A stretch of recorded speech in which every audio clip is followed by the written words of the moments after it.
like to welcome now our next wonderful presenter and speaker. Nathan, can you please say something that we can see you?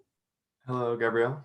Hi, this is Nathan Oxenfeld. Nathan Oxenfeld is from the US, from North Carolina. Nathan Oxenfeld is a certified Bates method teacher.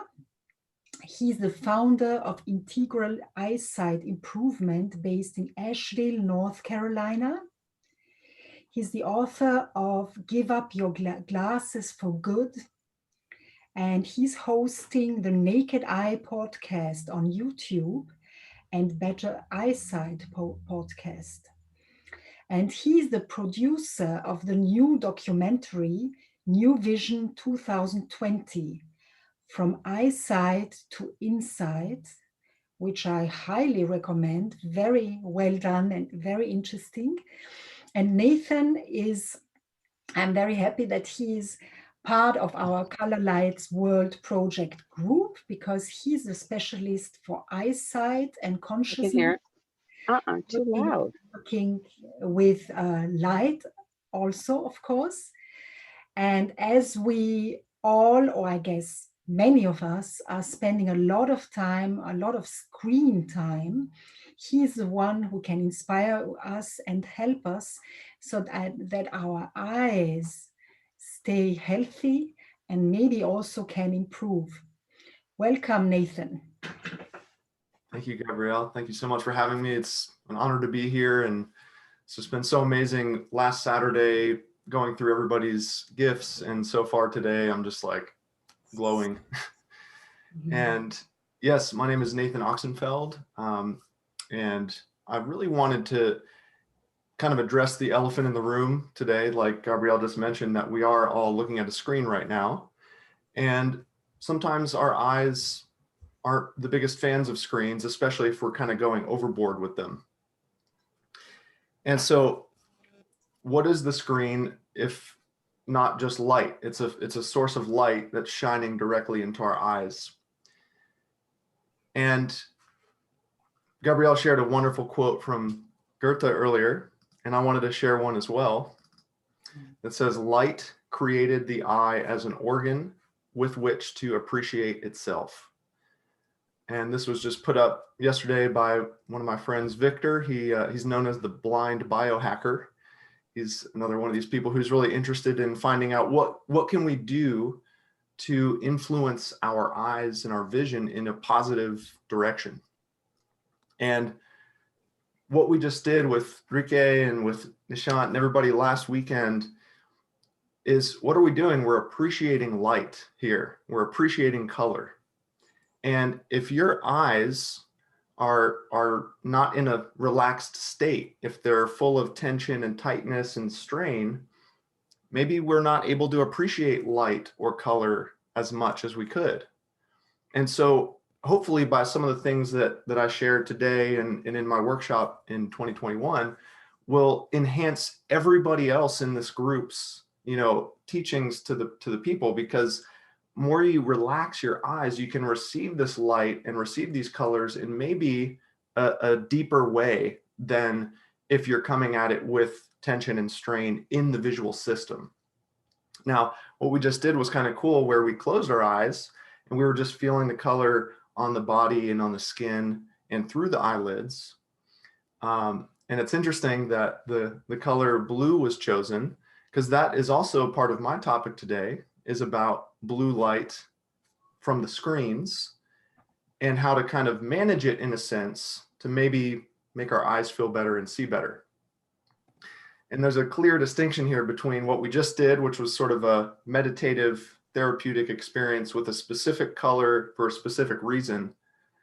That's not the type of blue light that we're going to talk about today.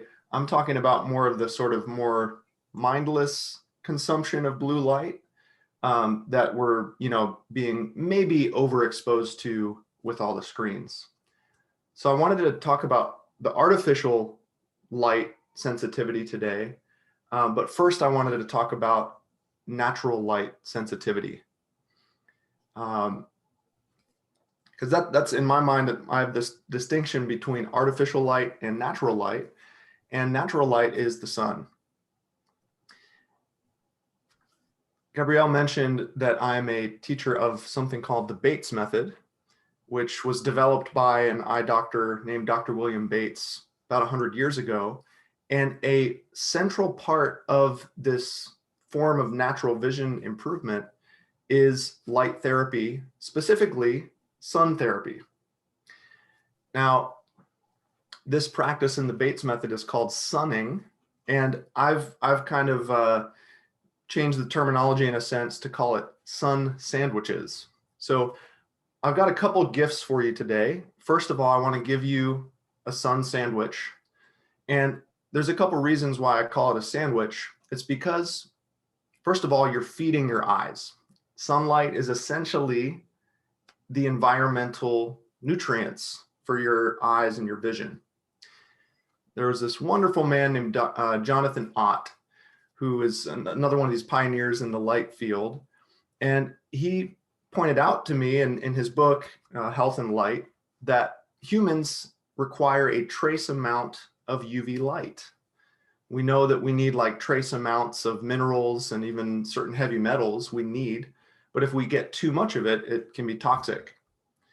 Same thing with the UV light or certain ranges in the sunlight is we need trace amounts of it to be healthy and to be thriving.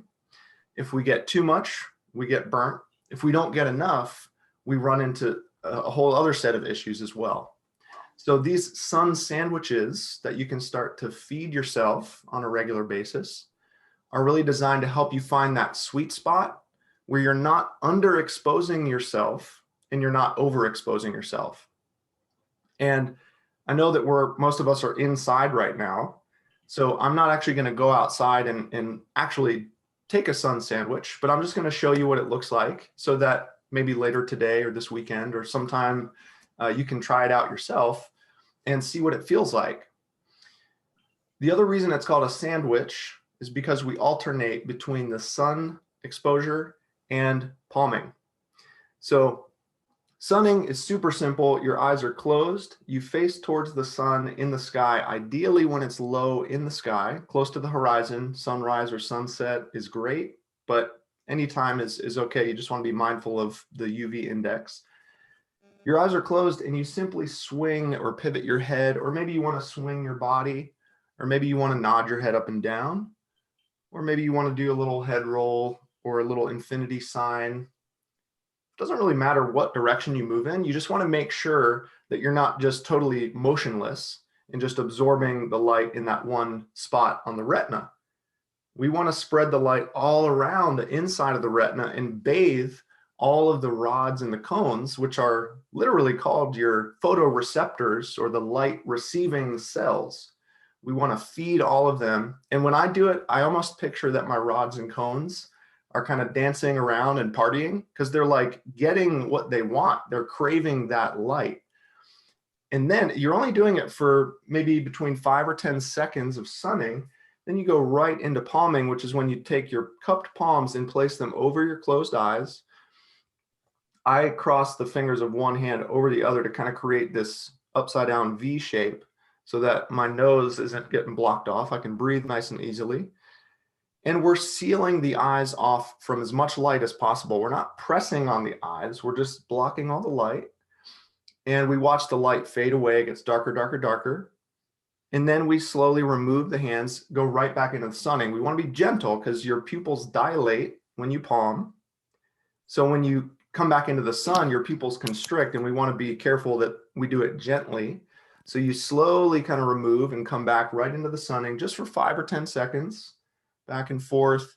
Make sure, there's no squinting or scrunching. The way that I prevent that is I lift my eyebrows up slightly, keeping the eyes closed the whole time, but the eyebrows can go up. Then you're not scrunching or squinting. And then you palm.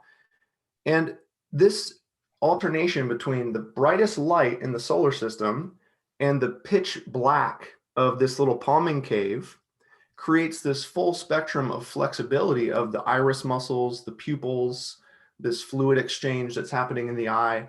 We're opening up the channels of the eye to get this blood flow, this lymph flow, this energy flow. And it's not just for your eyes. This sunlight comes in, stimulates your rods and your cones, sends signals through the optic nerves into the visual cortex, into the brain, all the visual and non-visual optic pathways that goes through the spinal cord, out through all the nerves in the body. So we're filling our whole bodies with this, highest quality light. We might be aware of the quality of the food that we're taking in with our diet. We eat healthy foods and we avoid junk foods. But what about our eye diet? The highest quality light is coming from the sun. So we want to get that good stuff in little tiny doses. So I wanted to make sure I mentioned the 4 rules of sunning. These are mentioned in my book that Gabrielle mentioned, Give Up Your Glasses for Good. In this book, it includes the different practices. Let's see if I can find the sunning. Here we go. So we've got, the pictures and the instructions here. But this is the one part of the Bates method that can be a little misconceived or even controversial in a sense. And I really just want to set a few parameters here. So there's 4 rules of sunning: to always let comfort be your guide. So this always comes back to you of how long you do this or how short you do this. And you can gauge it yourself. You can tell, oh, I might be going a little bit overboard, or maybe I could use a little bit more. So my time recommendation is anywhere between 30 seconds and 3 minutes total of doing sun sandwiches. So 5 or 10 seconds of each back and forth, maybe just a couple times, or maybe you can go for a few minutes if you're comfortable with that.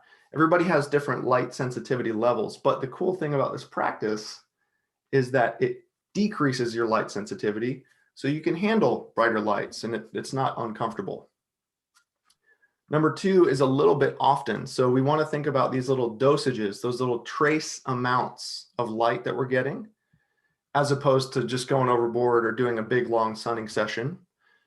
We make sure that we palm equally as we sun. That's why we do the sun sandwiches, as opposed to just doing sunning for 3 minutes and then palming for 3 minutes. You can alternate back and forth. And then the 4th one is, this isn't necessarily sun gazing. Some people have heard of sun gazing, where you have your eyes open and you actually gaze directly at the sun. This is a little different. This is a lot more gentle. We're letting the light come through the closed eyelids.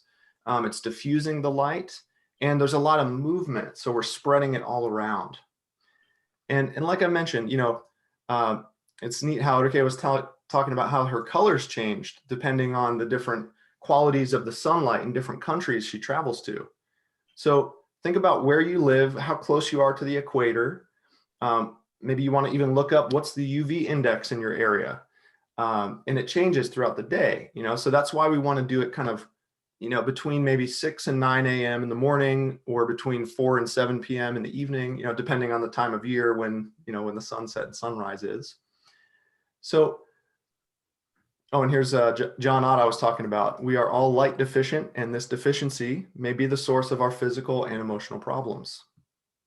And so these sun sandwiches are designed to get over that light deficiency that we might have. And what I love about the sun is that it contains all the colors. It contains all the visible colors and the invisible spectrum. So it has this balanced thing, this sort of entourage effect. And I want to kind of use that as the segue from natural light into artificial light, because that's what we're looking at right now. We're not looking at sunlight, we're looking at artificial light. And so I'm going to pull up this slide here. And this is a little bit of a preview, like Gabrielle mentioned, of what we're going to be going deeper into in next year in the workshops and stuff. And actually, this is my second gift to you.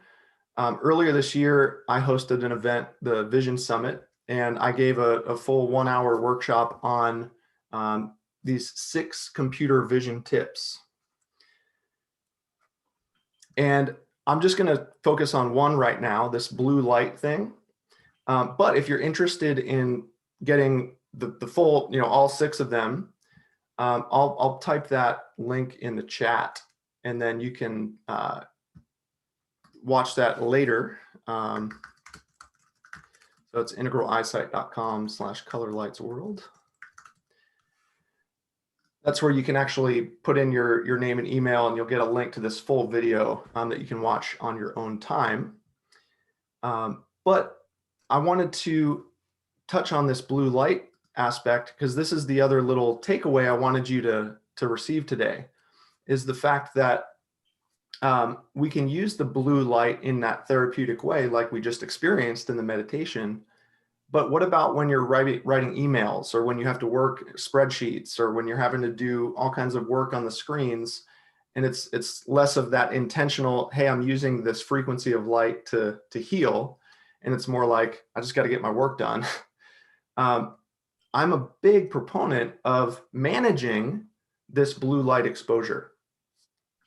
And there's really two main ways that I've done this, which is a combination of blue blocking softwares and blue blocking glasses. And so I've given two examples here, Flux and Iris.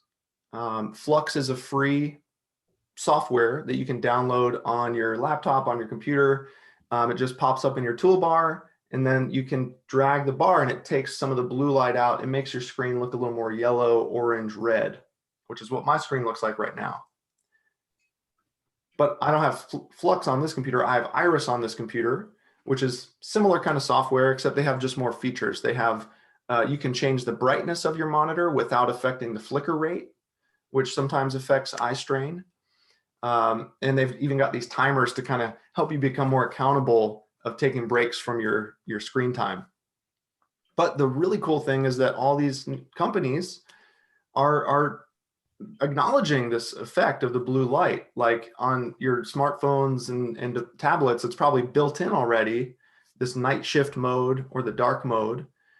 And even though it's called the night shift mode, I personally choose to leave it on 24/7, unless I'm doing something that requires true colors. Like when we did the meditation, I turned Iris off so that I could experience the true color of that blue.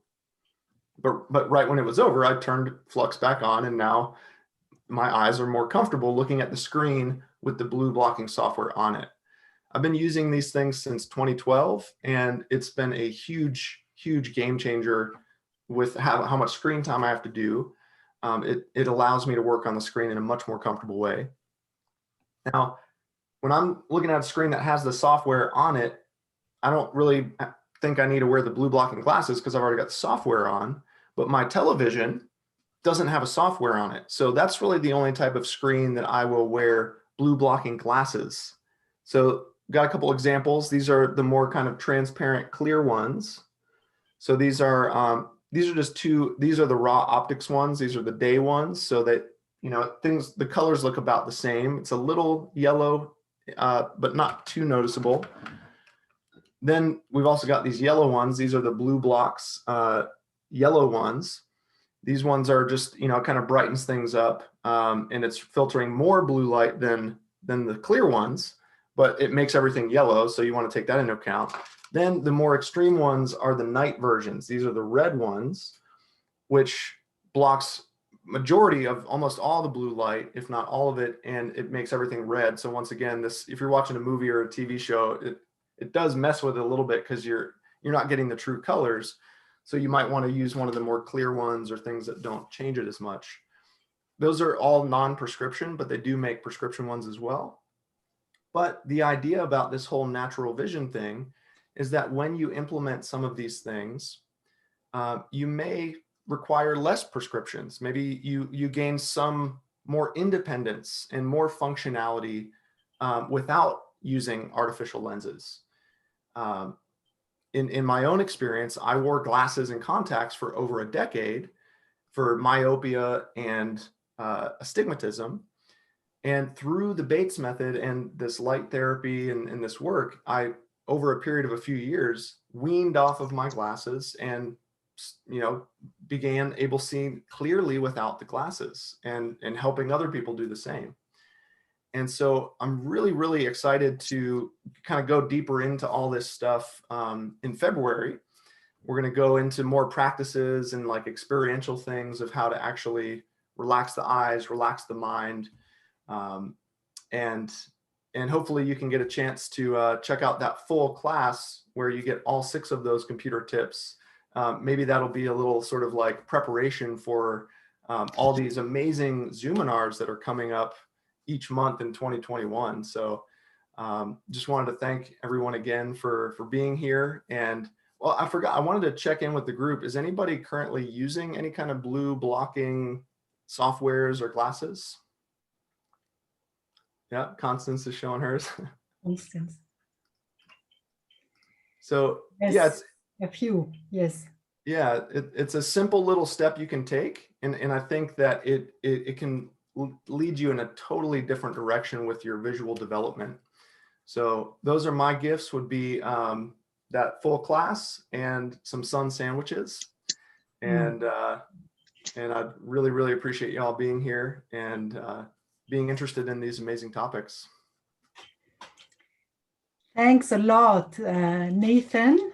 I would like to encourage you all to visit Nathan Oxenfeld's YouTube channel, where he has many very fascinating videos about palming and a lot of rich information on the topic. A really amazing YouTube channel. Yes, and looking forward to learning more, Nathan, on February 23rd at the Zoominar. Thanks a lot. Can't wait. Thank you. Thank you.